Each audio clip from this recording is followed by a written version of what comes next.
जोहार द भारत मित्र देख रहे हैं आप। मेरा नाम अभिषेक भारती है और एक मुद्दा, जिस मुद्दे को लेकर के तमाम तरह के तथ्य जो है वो लाए जा रहे हैं सामने। मुद्दा क्या है? देश की राजधानी दिल्ली में जंतर मंतर पर कुर्मी समुदाय अपने हक अधिकार की मांगों को लेकर के धरना दे रहा है कि भाई हमें एसटी में इंक्लूड किया जाए। ठीक है, अब जो एसटी में वर्तमान में लोग हैं, जैसे आपने अगर भारत मित्र को आप फॉलो करते हैं तो आपने देखा होगा 24 घंटे पहले ही हमने एक आदिवासी जो यंगस्टर है शशि पन्ना, उनका इंटरव्यू किया था। उन्होंने तथ्यों के साथ कुछ पॉइंट्स बताए थे कि कुर्मी एसटी क्यों नहीं हो सकता, आदिवासी भी नहीं हो सकता। कुर्मी अफीम की खेती करने आया था। ये पॉइंट्स शशि पन्ना की तरफ से रखे गए थे। मध्य एशिया से कुर्मी जो समुदाय है वो माइग्रेट करके और उसके बाद झारखंड में उनकी मूवमेंट हुई है। बहरहाल अब इसी पॉइंट को अब तक आपने सुना है कि कुर्मी आदिवासी क्यों नहीं हो सकता।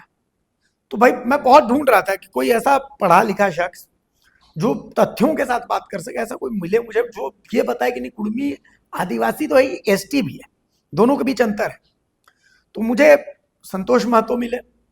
संतोष महतो का ताल्लुक रामगढ़ से है, पढ़े लिखे शख्स हैं, जेल केम से अपनी राजनीति करते हैं, मजदूरों की आवाज बहुत जोर शोर से उठाते हैं, ग्राउंड पर राजनीति करने के लिए संतोष महतो जाने जाते हैं। संतोष, बहुत स्वागत है आपका द भारत मित्र। कैसे हैं? एकदम बढ़िया बढ़िया। बाहर में मौसम बड़ा खुशनुमा सा हो रहा है, बारिश वाला हो रहा है, लेकिन सियासी जो मौसम है वो बड़ा गर्मी वाला है। कल हम अजय तिर्की की प्रेस कॉन्फ्रेंस देख रहे थे, केंद्रीय सरना समिति के अध्यक्ष अजय तिर्की। उन्होंने कहा कि वो कुर्मी अगर रेल रुकेगा तो हम हवाई जहाज रोक देंगे। मतलब वो अपना अधिकार मांगे, हमको फर्क नहीं पड़ता है, लेकिन हमारे अधिकारों का हनन करेगा तो वो तो फिर हम लोग किसी भी हद तक जा सकते हैं। संतोष, अजय तिर्की जैसे लोग बिल्कुल अव्यवहारिक हैं। एक मिसाल है वो कालिदास वाला कि जिस टहनी पे लोग बैठे होते हैं और वो उसी टहनी को काटते हैं। तो अजय तिर्की जी जैसे लोग हैं, या अभी आपने जो शशि पन्ना जी का नाम बोला, एक और नाम लेना चाहेंगे ग्लेडसन डुंगडुंग का।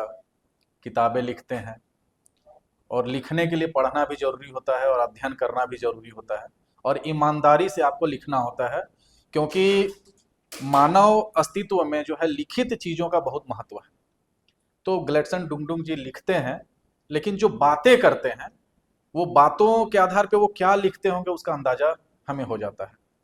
बिल्कुल आदमी बायस्ड होके बातें करते हैं, उनकी बातों से स्पष्ट समझ में आ जाता है कि कोई अध्ययन नहीं है और वो तथ्यों से परे बातें करते हैं। दो चीजों को समझना होगा, तर्क यानी लॉजिक और तथ्य यानी फैक्ट। लॉजिक सुनने में बहुत ही अच्छा और सुग्राह्य होता है, आदमी आसानी से लॉजिक से कन्विंस हो जाता है। अगर हम लॉजिक की बात करें तो आसानी से कन्विंस हो जाएंगे आप, लेकिन जब हम आपको फैक्ट बताएंगे तो आप अपने अध्ययन, अपना आज तक का अनुभव, आप अपनी कास्ट, आप अपने बिलोंगिंग्स, आपका ओरिजिन उस पर हावी रहेगा। और फैक्ट को एक्सेप्ट करने के लिए बड़ा बुद्धि होना चाहिए, मन मस्तिष्क होना चाहिए। इन लोगों के पास बड़ा बुद्धि नहीं है, बिल्कुल नहीं है। ये वही चीज सुनते हैं, समझते हैं जो इनके स्वार्थ से जुड़ा हुआ है। मैं ये कहता हूं कि कल को अगर कोई दूसरी जाति या जनजाति यह क्लेम करती है कि हम ट्राइब्स की सूची में थे और हमको भी इनलिस्ट कर दिया जाए, तो सिर्फ कुर्मी होने के वजह से हम उनका विरोध नहीं करने लगे। लेकिन ये जो नाम हमने बताए, ये सिर्फ और सिर्फ अपने स्वार्थ में अंधे होकर और शेड्यूल्ड ट्राइब, सूचीबद्ध जनजाति होने के नाते सिर्फ अपने स्वार्थ में अंधे होकर जो है कुर्मी का विरोध कर रहे हैं। अच्छा, मेरा कहना है। नहीं, एक मिनट, आप अच्छी बात बोली आपने। जीरो से आज शुरू करते हैं। अभी तक मतलब आप तो पढ़े लिखे शख्स हैं, आप इसको लेकर के एक जेन्युइन आंसर दे पाएंगे। ये कुर्मी कुर्मी का क्या अंतर है? मतलब क्या पंगा, क्या कुर्मी कुर्मी अलग है, कुर्मी कुर्मी एक है, क्या है? इसमें क्या है कि आज विगत 60 से 70 सालों से ये आंदोलन चल रहा है। कुछ ऐसे ऐतिहासिक भूल हैं जिनको हमें एक्सेप्ट करना चाहिए, और हम लोग भी, हम उसी समाज से बिलोंग करते हैं। कहीं ना कहीं मुझे भी फॉलो करने वाले लोग हैं, हजारों की संख्या में लोग हमें सुनते हैं, समझते हैं और हमारे बातों का जो है ये भी करते हैं, उदाहरण भी देते हैं। हाँ, देते हैं। तो उस नाते जब हम लोग कुछ बोलते हैं तो हम लोग ये प्रयास करते हैं कि वह बातें तथ्यात्मक होनी चाहिए। आज नहीं, बल्कि आंदोलन के शुरुआती समय से ही ये हमने स्पष्ट कह दिया और हमारे समाज ने स्पष्ट कह दिया है कि ये जो कुर्मी है वो सिर्फ और सिर्फ एक ग्रामेटिकल मिस्टेक है या फिर प्रोनाउंसिएशन का फर्क है। कुर्मी लिखने के लिए जो KURMI लिखा गया है, अंग्रेजों ने लिखा है, या जो भी चीजें डॉक्यूमेंट्री हैं वो गैजेटियर्स में है, जो ड़ के बदले जो R लिखा गया, सिर्फ और सिर्फ उसके वजह से हमारी सिमिलैरिटी, हमारी समानता जो है वो बिहार के, MP के और यूपी के जो कुर्मी समुदाय हैं उनके साथ रिलेवेंट हो जाता है। लेकिन एकदम एक चीज पहले आपको गांठ बांध के समझना होगा कि ये जो कुर्मी हैं, बिहार के हैं या यूपी के हैं या उड़ीसा के हैं या और जगहों के हैं, उनका किसी तरीके का कोई वास्ता छोटा नागपुर के जो कुर्मी है उनसे न कभी था, न भी कभी है और न कभी हो सकता है। अच्छा, दोनों अलग है। ये बिल्कुल दो चीजें हैं, बिल्कुल अलग चीजें हैं। वहां वाले को कुर्मी, वहां का वे ऑफ लाइफ, वहां का वे ऑफ थिंकिंग और वहां का वे ऑफ वर्शिप यानी कि कल्चर, वहां का विचार प्रणाली, वहां का जीवन प्रणाली और वहां का पूजा प्रणाली वो बिल्कुल हमारे कुर्मी समाज से अलग है, सर्वथा अलग। मतलब वहां वाले वो कुर्मी है, बिल्कुल आप लोग कुर्मी है। कुर्मी है। अब अंग्रेज अगर इसको बोलेंगे तो वहां थोड़ा का प्रोनाउंसिएशन तो होता नहीं है, नहीं होता है। कुर्मी ये भी हुए, कुर्मी वो भी हुए, बिल्कुल। तो इसी में सारी गड़बड़ी बिल्कुल है बेसिकली। अब आ जाता है इस बात पे, कुछ लोग बताते हैं कि कुर्मी आदिवासी क्यों नहीं हो सकते, लेकिन उससे कहीं ज्यादा इंपॉर्टेंट है कि आदिवासी कुर्मी क्यों है। ये विवाद आया कहां से या क्यों आया विवाद? तो भाई ये सबसे बड़ा जो वजह है कुर्मी का ST इंक्लूजन से अलग रखना उसको, उसका सबसे मुख्य वजह है यहाँ का जमीन। अच्छा, जो हम सिस्टम की बात करते हैं, ये सिस्टम शब्द आया कब से? जब अंग्रेज यहां पे आए। उससे पहले, अंग्रेजों के आने से पहले ना तो यहां किसी ट्राइब का झगड़ा था, ना कभी यहां पे कौन आदिम जनजाति है, कौन जनजाति है, कौन जाति है, उसका कोई झगड़ा नहीं था। लेकिन जब अंग्रेज आए, जब बात आ गई जमीनों की, बात आ गई उस पर इंडस्ट्री लगाने की, बात आ गई माइनिंग करने की, बात आ गई यहाँ के खनिज लूट के ले जाने की, तब उन्होंने 1885 में एक लॉ लाया गया, Indian succession act, Indian succession, उत्तराधिकार का कानून। और वो इसलिए लाया गया कि जिस किसी भी राजा का, महाराजा का, जनजाति का, जाति का जमीन जो है उसका वंशज नहीं बचा हुआ है या निर्धारित नहीं हो पा रहा है, वो स्वतः जो है अंग्रेजों का हो जाता था। 1865 में, 1885 में। अच्छा, 85 में जी। तो ये जो इंडियन सक्सेशन एक्ट आया, ये एप्लीकेबल किसके ऊपर था? ये एप्लीकेबल था बौद्धों के ऊपर, हिंदुओं के ऊपर, जैनों के ऊपर, लेकिन ये एप्लीकेबल मुस्लिमों के ऊपर नहीं था, क्योंकि उनके पास अलग से शरीयत था। ठीक है, जो, हाँ ठीक है, उनका अपना कानून था, अलग कानून, उसमें उनका डिफाइंड था कि भाई हमारे उत्तराधिकारी कौन होंगे, हमारे संपत्ति का बंटवारा कैसे होगा। ये क्रिश्चियन के साथ भी नहीं था, क्योंकि उनका विल जो होता है, वसीहतनामा जो होता है, उसके आधार पर उसका संपत्ति का बंटवारा होता है। 2 भाई हैं, लेकिन क्रिश्चियन समाज चाहे तो दोनों भाई को, किसी को 60 किसी को 40 दे सकता है, अपने वसीयत के वो उनके वसीयत के आधार पर चलता है। हिंदू धर्म में भी ये डिफाइंड था कि भाई 4 भाई हैं तो चारों का बंटवारा बराबर होगा। ठीक है। लेकिन जो हमारे ट्राइब्स थे उस समय उन्होंने विरोध किया, क्योंकि ट्राइबल जो कम्युनिटी होता है वो मातृसत्तात्मक होता है और बाकी जो समाज है, बाकी जो धर्म के लोग हैं, पितृसत्तात्मक होता है। तो जब अपोज किया गया कि भाई ये आपने जो इंडियन सक्सेशन एक्ट बनाया है वो हमारे कल्चर के अकॉर्डिंग नहीं है, ये हमारे स्वभाव, हमारे लाइफ स्टाइल के अकॉर्डिंग नहीं है, ये हमारे विरोधात्मक है। तब क्या हुआ? एंथ्रोपोलॉजिकल सर्वे किया गया कि भाई कौन ट्राइब है और कौन नॉन ट्राइब है। और एंथ्रोपोलॉजिकल सर्वे यानी कि ये आपका DNA का सर्वे होता है, आपके नाखूनों का स्टडी किया जाता है, आपके DNA का स्टडी किया जाता है, आपके चेहरे का स्टडी किया जाता है, आपके स्किन का टाइप का किया जाता है, आपके बाल का किया जाता है, किस तरीके के हैं, हाँ, कान किस तरीके के, नाक किस तरीके का, उनका इवोल्यूशन कैसे हुआ, प्रोसेस क्या है। और आज भी हम जानते हैं कि वर्तमान समय में अगर सबसे ज्यादा एडवांस टेक्नोलॉजी किन्हीं लोगों ने अप्लाई किया है वो तो अंग्रेजों ने किया है। और उसी टेक्नोलॉजी के माध्यम से ये साबित किया गया और एक सूची पब्लिश किया गया कि कौन ट्राइब्स हैं और कौन नॉन ट्राइब्स हैं। और इसका जो पब्लिकेशन हुआ वो पहली दफा 1917 में हुआ, 1913 गैजेट में है। गैजेट में बकायदा इसका गैजेटियर पब्लिश हुआ। गैजेटियर पब्लिश हुआ। 6 साल का एंथ्रोपोलॉजिकल सर्वे चला और उसका रिपोर्ट जब आया तो उसमें फाइनल जनजातियों का सूचीकरण किया गया कि ये फलानी जातियां ट्राइब्स हैं, और उस सूची में कुड़मी समाज का नाम था। बाद में कुछ कंट्रोवर्सी खड़े हुए 1925 में, कुछ और जनजातियों ने क्लेम किया कि वो भी ट्राइब्स हैं। बाद में फिर से इस बात पे सर्वे किया गया, रिसर्च किए गए, उसके बाद फाइनल जो सूची का पब्लिकेशन हुआ 1931 में, उस 1931 में भी टोटल 13 ट्राइब्स सूचीबद्ध हुए। टोटल 13 ट्राइब्स जो है वो चिन्हित हुए, जिसमें आश्चर्यजनक रूप से जो बात है कि 13 ट्राइब्स जिनका वही एंथ्रोपोलॉजिकल सर्वे जिस आधार पे वो ट्राइब हैं, चाहे वर्तमान उरांव हो, मुंडा हो, संथाल हो हैं, भूमिज हैं, खड़िया हैं, और जो समाज के लोग हैं वो उसी एंथ्रोपोलॉजिकल सर्वे के आधार पे अपने आप को ट्राइब कहते हैं और सरकार भी उनको एक्सेप्ट करती है। लेकिन उस 13 जनजातियों में सिर्फ और सिर्फ इकलौती ऐसी जनजाति कुड़मी थी जिसको इस सूची से बिना किसी कारण के हटा दिया गया। इसका जवाब आज तक नहीं मिला कि इसका जवाब नहीं मिल पाया। तत्कालीन जो केंद्र सरकार थी उससे जब कम्युनिकेट किया गया, बातें की गई, तो उन्होंने कहा कि भाई हम लोग जल्द ही आपको इनलिस्ट कर लेंगे, सूचीबद्ध कर लेंगे। लेकिन मेरे को जो जानकारी है, मतलब हो सकता है गलत हूं मैं, कि जो आप कहते हैं कि भाई ये जो 1885 का जो गजेटियर था, जो बाद में 1925 में शायद पब्लिश हुआ, तो उस गजेटियर में कुर्मी का तो इंक्लूजन है ही कि कुर्मी को सक्सेशन एक्ट से बाहर रखा गया है।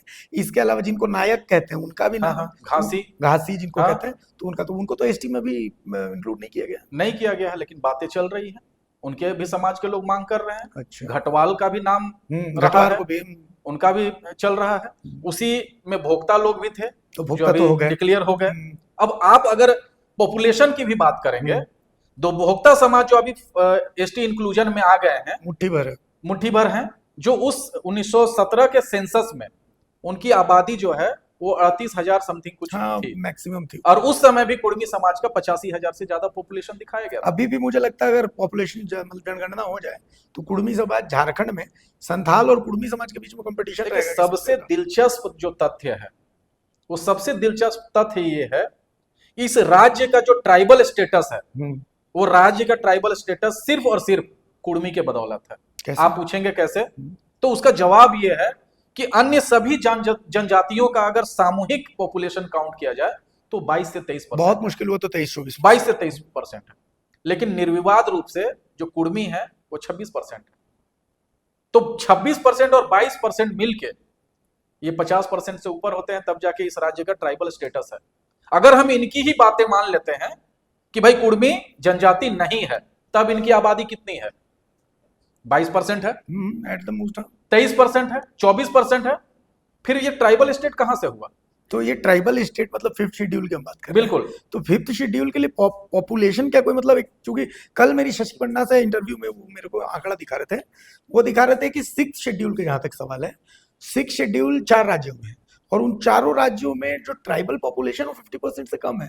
तो ऐसा कुछ 5th शेड्यूल के लिए मतलब ये नहीं है कि आपका पॉपुलेशन 50% से, ऐसा कोई मतलब कोई हार्ड एंड फास्ट रूल नहीं है। देखिए, आप अगर फाउंडेशन की बात जमीनों पर अधिकार के आधार पर ये आप अगर फाउंडेशन की बात करते हैं, तो ये जो लॉजिक रिलीजन की बात करते हैं, वर्शिप की बात, पूजा की बात करते हैं, वो भी तो लॉजिक नहीं है ना, वो भी तो शेड्यूल होने का कोई लॉजिक नहीं है। लेकिन हम इन्हीं की बातों पे बात करते हैं कि अगर ट्राइबल स्टेटस की मांग हम करते हैं तो तभी प्रैक्टिकल हो पाता है जब आपकी आबादी 50% से ज्यादा हो। अच्छा। और वो बिना कुड़मी के इंक्लूजन के ये आबादी असंभव है। अच्छा, अभी आप शुरुआत में एक बात बोल रहे थे कि कुड़मी के एसटी में इंक्लूजन का सबसे बड़ा अगर कोई दुश्मन है तो वो है जमीन। मतलब ये मसला एसटी इंक्लूजन से ज्यादा जमीन का मसला है। नहीं, ये जो मामला आया, ये जो मामला खड़ा हुआ, ये जो मामला पैदा हुआ, जो 13 जो अनुसूचित जनजातियों की जो सूची पब्लिश हुई, उसमें कुड़मी को नहीं रखने का एकमात्र वजह था कि सबसे ज्यादा जमीनें कुड़मी समाज के पास थी। अच्छा।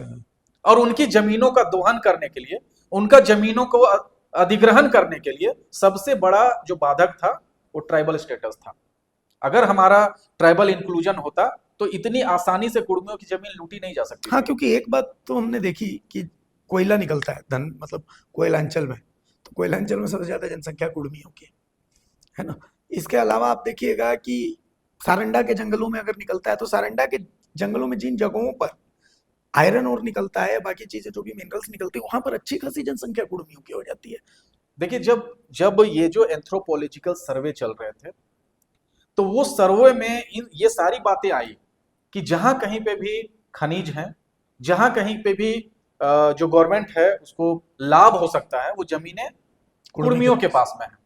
और अगर उनका इंक्लूजन अगर एसटी में रहा तो उनके अधिग्रहण की बातें आएंगी, उनके जमीनों को हड़पने की बातें आएंगी, या उनके जमीनों पे कल कारखाने लगाने की बात आएंगी, तो एक बहुत बड़ा विरोध होगा। इसीलिए एक साजिश के तौर पे सिर्फ और सिर्फ उनके जमीनों को हथियाने के लिए ये प्रपंच रचा गया। अदरवाइज अगर आप बात करेंगे, कैरेक्टरिस्टिक्स की बात करेंगे, या डीएनए के एवोल्यूशन की बात करेंगे, या मानव विकास की बात करेंगे, तो सभी समाज के लोग जो है, भले सोशल मीडिया में आके या ऑन स्क्रीन विरोध करते हैं, लेकिन आप उनसे आप ऑफलाइन डिस्कशन कीजिए। इनफैक्ट बहुत सारे ऐसे ट्राइबल जो लीडर हैं जिनसे मैं ऑफलाइन बात करता हूं, तो वो एक्सेप्ट करते हैं, लेकिन वो ये भी बताते हैं कि भाई राजनीति चमकाने के लिए हमारी मजबूरी है। वो एक्सेप्ट करते हैं। मैं बहुत सारे ऐसे नाम भी ले सकता हूं जिन्होंने ऑफलाइन जो है हमसे बात की है और उन्होंने एक्सेप्ट किया है कि सारा कैरेक्टरिस्टिक्स जो है कुर्मी का एसटी का अच्छा, है। एक एक एक पॉइंट और है। ट्राइब मतलब जो शिकार करता था, इंडिजिनस, एब्रोजिनल, बिल्कुल एबोरोजिनल जो बिल्कुल। हुआ वही ट्राइब हुआ। लेकिन कुर्मी के बारे में ये है कि कुर्मी शिकारी कभी नहीं थे, कुर्मी खेतीहर रहे, एग्रीकल्चर। मैं जयराम महतो को सुन रहा था, क्योंकि आप उनकी पार्टी से ताल्लुक रखते हैं, इसीलिए मैं ये सवाल कर रहा हूँ। विधानसभा के बाहर जयराम महतो कह रहे थे कि देखिए ये लड़ाई आरक्षण की नहीं है, संरक्षण की लड़ाई है। और लड़ाई इस बात की नहीं कि आदिवासी, आदिवासी तो हम हैं, वो तो हमसे किसी का बाप नहीं छीन सकता।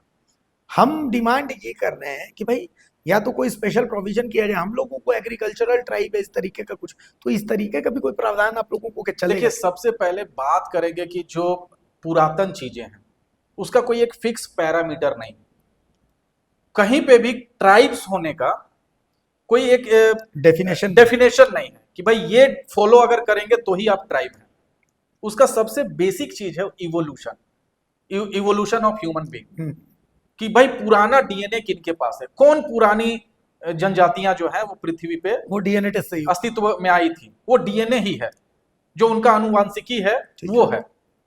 आप कैरेक्टरिस्टिक्स की बात करेंगे, आप किसी के मुख्य धारा से दूर होने की बात करेंगे, तो बहुत सारे सवर्ण समाज भी हैं जो मुख्य धारा से दूर है। हाँ, आप अगर उनके हिचकने की बात करेंगे, या उनके कैरेक्टरिस्टिक ऑफ साइनेस की बात करेंगे, शर्मीला स्वभाव की बात करेंगे, तो ये भी कोई पैरामीटर नहीं हो सकता।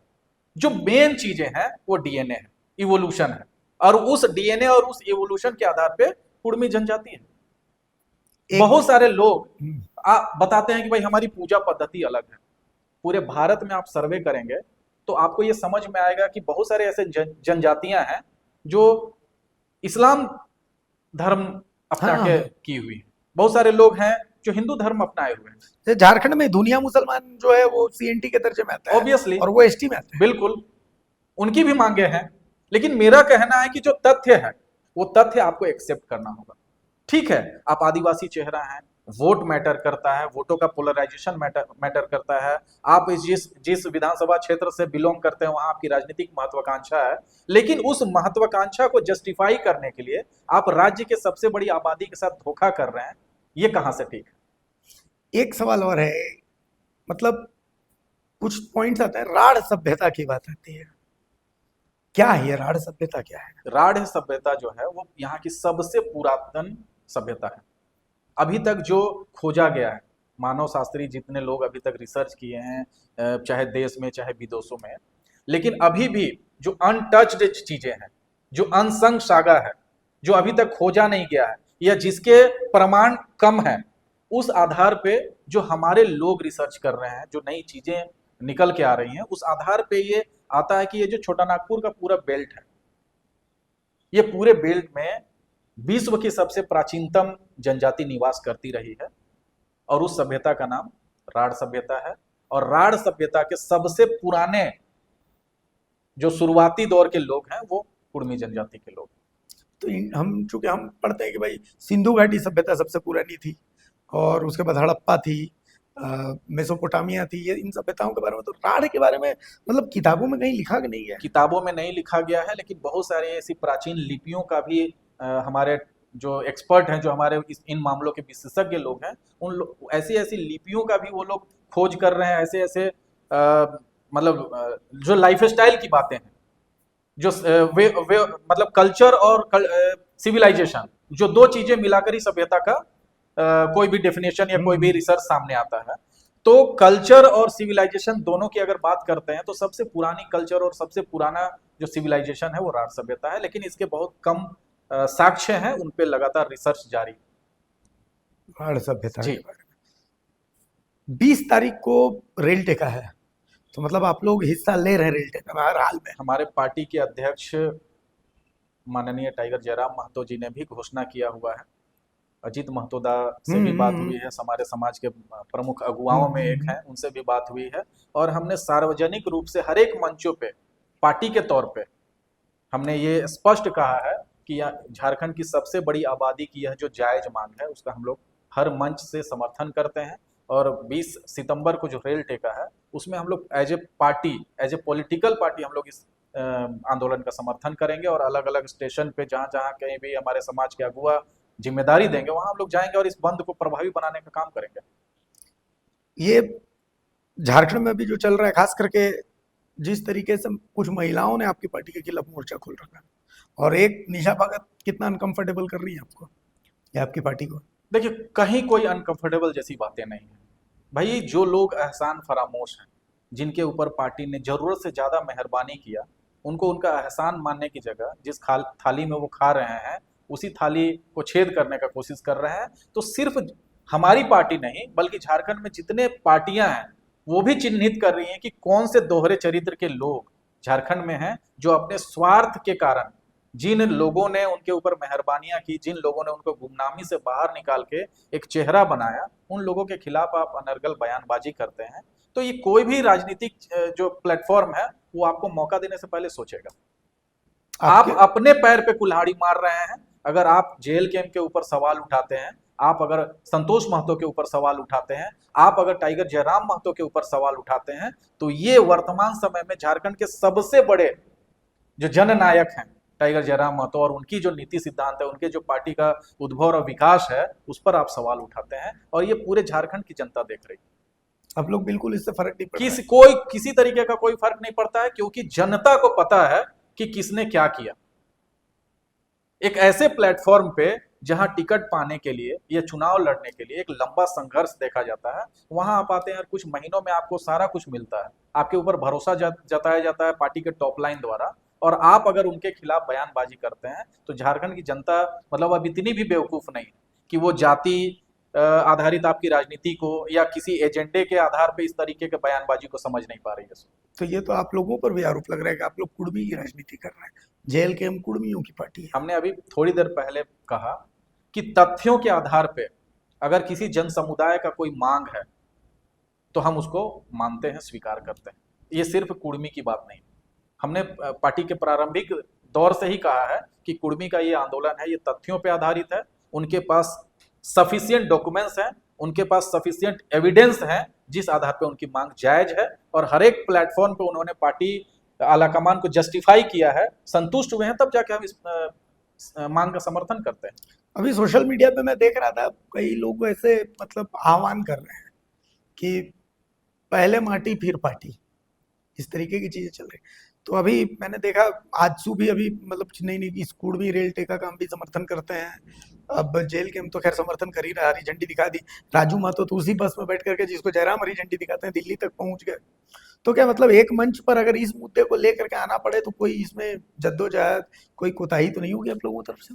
हमारे पार्टी का स्टैंड क्लियर है कि हम कुर्मी के इस बहुप्रतीक्षित मांग के समर्थन में हैं, और हम पूरे दमखम के साथ हैं, और पार्टी के तमाम लोग ऑफिशियली हम लोग इस आंदोलन का समर्थन करते हैं।